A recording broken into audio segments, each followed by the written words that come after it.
이미 식민지화 준비가 진행되고 있는 화성. 여러분은 그곳에서 살고 있는 자신의 모습이 상상되시나요?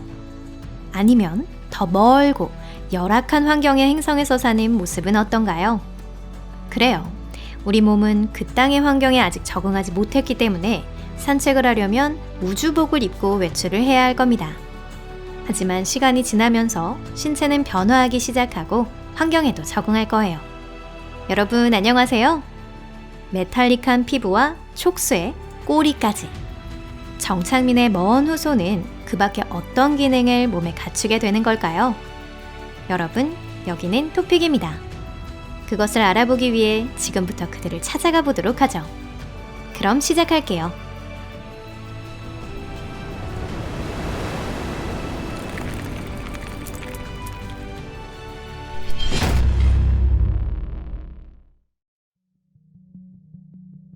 수성. 우선 태양을 출발해서 수성에 내린다고 생각해 볼게요. 이 행성은 태양에서 가장 가깝기 때문에 지구의 7배나 되는 방사선이 내리쬐고 있습니다. 이곳은 마치 거대한 대장간 같은 행성이에요. 어떤 때는 지표의 모든 금속을 섭씨 430도나 되는 온도에서 녹이고 또 어떤 때는 영하 180도로 단련시킵니다. 이런 급변을 견딜 수 있는 것이 있을까요? 로봇조차도 티타늄처럼 잘 녹지 않는 금속으로 만들어야 할 것입니다. 이런 행성에서 살아남으려면 정착민들의 피부에는 내열층이 돋아나도록 해야 할 필요가 있겠는데요. 어쩌면 인간의 유연한 신체는 이를 위해 티타늄을 생성하는 방법을 습득할지도 모르겠습니다.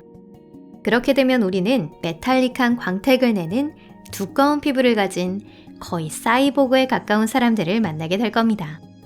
금속은 뼈를 강하게 할 거예요. 사람들의 키는 작아지고 몸통은 단단하면서 지방층을 축적시켜 지옥 같은 기온 변화에 견디기 쉬워질 것입니다. 대신 수성의 중력은 지구의 38%밖에 되지 않기 때문에 팔다리는 가늘고 부드러워질 거예요.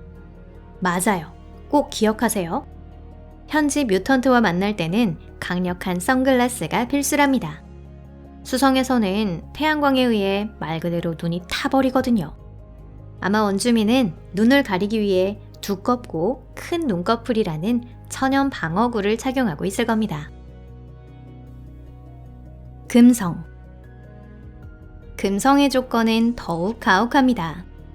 금성 또한 태양에 아주 가깝고 열을 가둬둘 만큼 농밀한 대기에 덮여 있는데요.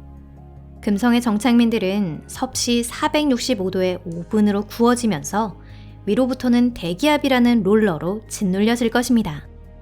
이러한 조건에서 사람들의 키는 점점 작아지고 아주 튼튼해집니다. 만약 그들을 만나게 된다면 아마 우주복을 입은 외계인이라고 생각될 거예요. 정착민들의 몸은 열과 방사선을 반사시키기 쉬운 은빛의 두꺼운 피부로 덮여 있을 겁니다.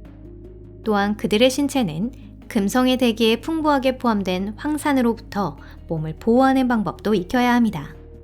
이건 굉장히 어려운 일이기 때문에 종합적으로 생각해 봤을 때 수성과 금성으로의 이주는 적절한 판단이 아니라는 걸 알 수 있게 됩니다. 화성. 화성은 상황이 다릅니다. 지구 옆에 있는 화성은 현재 이주의 최적의 장소라고 여겨지고 있는데요. 이미 일론 머스크는 화성에 첫 번째 정착민을 보낼 준비를 하고 있습니다. 그들의 후손은 어떨까요? 그들은 오렌지색을 띠고 있을 거예요. 이는 끝없이 계속되는 모래 폭풍 때문이 아닙니다. 화성은 지구와 달리 자외선이 아주 강렬하거든요. 그것이 피부의 보호 기능을 변화시키게 됩니다. 해결 방법으로 가장 간단한 것은 오렌지색 야채에 풍부하게 함유된 카로틴을 많이 섭취하는 것인데요. 그래서 화성 주민들은 항상 당근이나 파프리카를 꾸역꾸역 먹어야 할 운명에 놓인 거예요. 칼로리 과다 섭취는 계속되고 그런 시간이 오래되면서 이주자의 피부는 오렌지색으로 물들게 될 것입니다. 우리는 혹독한 다이어트를 해야 하는 오렌지색 거인을 만날 수 있을 거예요. 키가 아주 큰데도 불구하고 길게 뻗은 고무처럼 얇은 사람들이죠. 화성의 중력은 지구의 3분의 1입니다. 체중 100kg의 통통한 사람도 마치 33kg처럼 느껴질 거예요. 신체는 길쭉해지고 뼈와 근육은 쇠약해지기 시작합니다. 대신 에너지 소비가 줄어들기 때문에 식비는 절약할 수 있겠죠. 또한 키가 크면 화성에서 종종 맹위를 떨치는 격렬한 모래폭풍을 일찍 발견할 수 있습니다. 그리고 그건 눈에도 도움이 되는데요. 화성은 지구보다 빛이 적기 때문에 시력이 향상될 거고요. 또 눈물이 접착제처럼 되어서 먼지로부터 눈을 보호해주게 될 것입니다. 목성. 태양에서 멀리 떨어질수록 상황은 악화일로를 걷게 됩니다. 화성 밖으로는 목성이 있지만 솔직히 말해서 이 행성은 정착에는 적합하지 않거든요. 이 거대 가스 행성에는 단단한 지표면도 존재하지 않습니다. 하지만 먼 미래에 결국 시야가 나쁜 농밀한 안개 속에서 식민지 스페이스인 콜로니를 만들 수 있게 되었다고 해볼게요. 평소처럼 보행하는 것이 아니라 가스 구름 속을 활공해야 할 것입니다. 시간이 지나면서 골밀도는 떨어지고 키는 작아지겠죠. 한편으론 목성의 엄청난 대기압을 견딜 수 있도록 근력은 증대될 겁니다. 이후 정착민과 친해져서 목성에서의 생활에 대해 물어보기는 아마 힘들 겁니다. 가스가 가득한 환경에서는 모든 음파가 지워지기 때문에 여기서는 대화를 할 수가 없거든요. 아무것도 보이지 않고 아무것도 들리지 않기 때문에 시간이 흐를수록 인간의 귀와 눈은 퇴화할 것입니다. 토성. 토성도 이웃의 거대 행성과 별반 다르지 않습니다. 이 거대 가스 행성에도 역시 단단한 지표면은 없고요. 그리고 아주 춥고 강풍이 불고 있어서 서 있기조차도 어렵습니다. 토성의 평균 밀도는 물보다 낮기 때문에 어딘가 해파리를 닮은 정착민과의 조우가 우릴 기다리고 있을 거라고 생각합니다. 천왕성. 천왕성의 하루에 대해서는 거의 짐작이 가지 않는데요. 천왕성의 자전 주기는 겨우 17시간입니다. 단, 이 행성은 기묘한 형태로 옆으로 기울어져 있어 궤도상을 구르는 듯한 움직임을 보이고 있습니다. 그래서 태양빛이 비치지 않는 쪽에서는 밤이 1년 반 이상이나 계속되고 그때는 상상할 수 없을 정도로 추울 것입니다. 정착민들은 환경에 적응하기 위해 조금씩 야간의 시력이 향상되고 두껍고 푸른 피부를 갖게 될 겁니다. 마치 완전히 얼어버린 사람처럼 말이죠. 하지만 그들에게는 일상적인 것일 테니 걱정하지 마세요. 푸른 색소는 부분적이긴 하지만 천왕성 주민들을 강력한 방사선으로부터 지켜줄 것입니다. 해왕성. 해왕성도 가스 구조를 하고 있지만 내부 어딘가에 고체 표면이 있을 겁니다.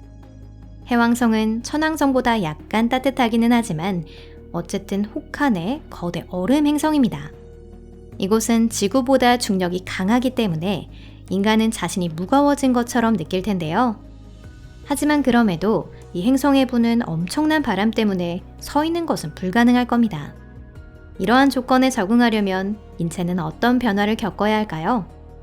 아마도 해왕성에서는 유선형 꼬리를 기른 양서류 같은 모습이 돼서 대기의 가스층 속에서 바람을 타고 떠다니는 것이 가장 편하지 않을까 싶네요. 명왕성.